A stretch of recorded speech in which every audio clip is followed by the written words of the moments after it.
soleil est une formidable source d'énergie. Imaginez qu'il soit possible, pendant une petite heure, d'emmagasiner l'énergie lumineuse émise par notre soleil et captée à la surface de notre Terre. Eh bien, avec cette énergie, nous pourrions couvrir les besoins énergétiques mondiaux, donc de toute l'humanité, pendant 1 an. Pourtant, le photovoltaïque représente à peine 1% de la production mondiale d'électricité. Et la raison, c'est le coût, car il faut environ 10 à 15 ans pour amortir une installation de panneaux photovoltaïques. On peut donc se demander pourquoi l'énergie solaire est-elle si chère? Eh bien, c'est à cause du matériau que nous utilisons pour fabriquer les panneaux photovoltaïques, le silicium. Ce n'est pas parce qu'il est rare, bien au contraire. Le silicium, c'est le second élément le plus abondant à la surface de la Terre, et c'est ce qui constitue par exemple le sable sur nos plages. Mais le problème, c'est lorsque nous voulons l'utiliser dans des panneaux photovoltaïques, il faut le purifier, le raffiner via des procédés extrêmement coûteux, d'où le manque de compétitivité de l'énergie solaire.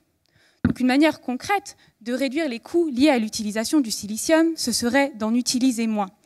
Il faut savoir que dans un panneau photovoltaïque classique, il faut environ 200 micromètres de silicium, c'est-à-dire l'équivalent de l'épaisseur de 2 feuilles de papier, pour absorber l'essentiel de l'énergie lumineuse.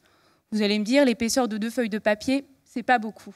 Mais c'est encore beaucoup trop. Et dans mon projet de thèse, je propose d'utiliser seulement que de 2% de cette épaisseur. Quelle est ma stratégie? Eh bien, pour cela, j'utilise ce que l'on appelle des nanophiles de silicium.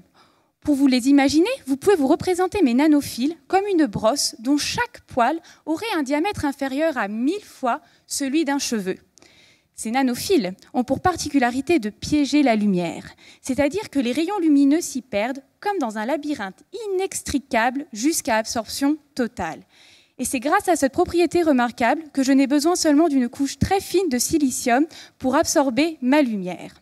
Et ce qui est fascinant, c'est que je n'ai pas changé le matériau utilisé dans les cellules solaires. J'ai juste changé sa géométrie, sa forme. J'utilise des cylindres au lieu d'une structure planaire.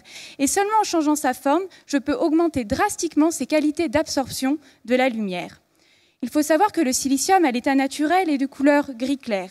Mais lorsqu'il se présente sous forme de nanophiles, il présente une couleur noire, très sombre, très mate, signe que toute la lumière est absorbée au sein de mon réseau de nanophiles.